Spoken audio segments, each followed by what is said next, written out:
This is a strange experience that happened to me a few years ago, and I sincerely hope it never happens again.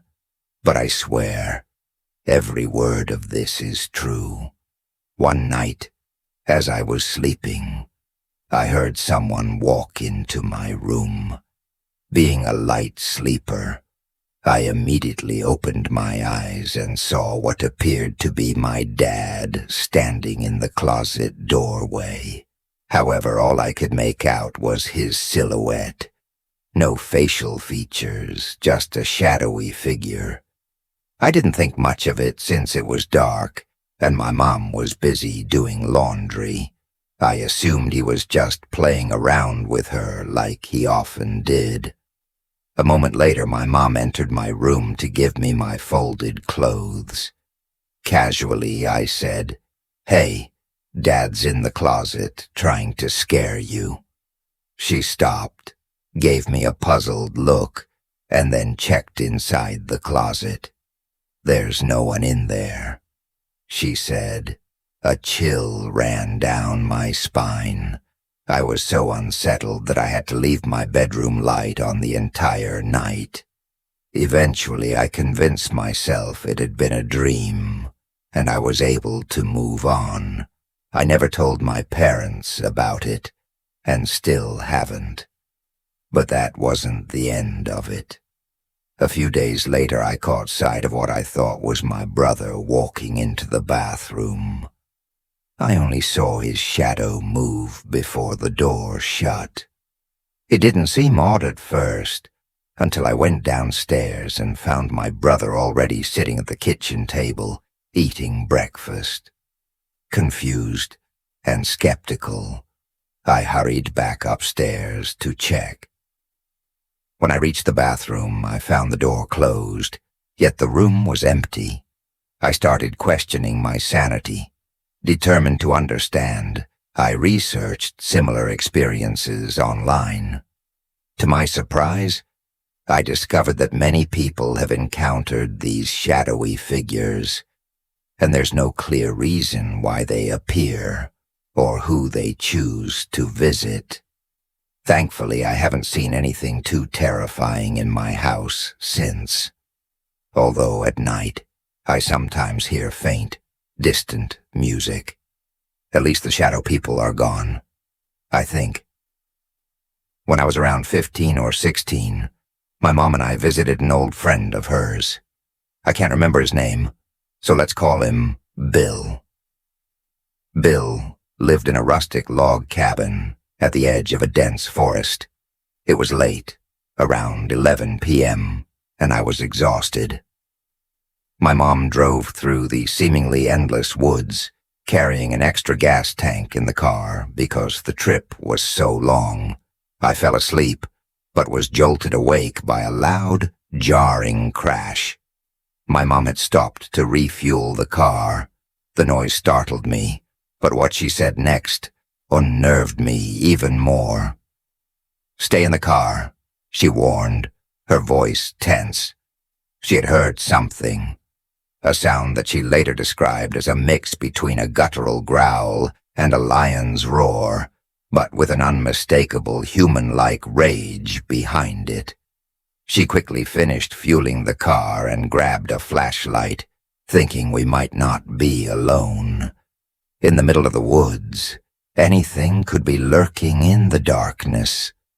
I heard a noise then, one that defies description. It sent a wave of unease through me. But when I asked my mom about it later, she claimed she hadn't heard anything. She returned a few minutes later, visibly shaken, but even to this day she refuses to tell me what she saw. Paranormal occurrences are nothing new for our family. We've experienced plenty of strange things. But these woods had a different kind of energy. Imagine the lost woods from Ocarina of Time mixed with Japan's infamous suicide forest, with a narrow dirt road cutting through. It was eerie, but I was too exhausted to question it further and drifted back to sleep. We finally arrived at Bill's cabin around 4 a.m. Bill was a towering man, around 6 feet 4 inches, built like a wall but kind-hearted. In front of his cabin stood a handcrafted walnut gazebo, and beyond that, a breathtaking view of a lake that mirrored the sky perfectly. We spent the evening enjoying Bill's company and an incredible stew he had cooked. As the night stretched on, we sat in the gazebo, talking and relaxing. That's when I saw them. Red, glowing eyes, deep in the forest. I wasn't sure at first. The distance made it difficult to tell, but I knew something was watching us. Bill didn't hesitate. He ran inside to grab his gun, and my mom and I followed. When we returned outside, the eyes had vanished, and an unnatural cold settled over us. It was the kind of cold that felt suffocating, like stepping into a walk-in freezer. Then, the flashlight died. I found myself sandwiched between my mom and Bill, fear tightening in my chest. A bone-chilling scream shattered the silence, a woman's shriek filled with despair. When I turned toward the sound, I saw her. She stood there, black hair hanging in tangled clumps, hollow sockets where her eyes should have been, her tattered white robe streaked with blood. And she screamed, "Where are my babies?" Bill fired his shotgun. I was crying, my mom clutching me protectively. The temperature gradually returned to normal, and we rushed inside. Bill locked the doors, his hands shaking so badly he could barely hold his gun. None of us slept that night. Last year, during band class, we were relocated to the school auditorium, while another group of students took a test. About 15 minutes into class, something strange started happening. Both auditorium doors, which had been wide open, suddenly began opening and shutting repeatedly, making loud noises. It was so distracting that even our teacher noticed. The only explanation was that students might have been going in and out of the nearby bathrooms. But there weren't nearly enough test takers to account for the constant movement. Then something happened that I still can't explain. While playing my flute, I saw a faint white figure glide across the floor. At first I brushed it off, thinking my eyes were playing tricks on me. But when we put our instruments away, I overheard a few classmates whispering about seeing a similar figure, except theirs had been black. At that moment I knew I hadn't imagined it.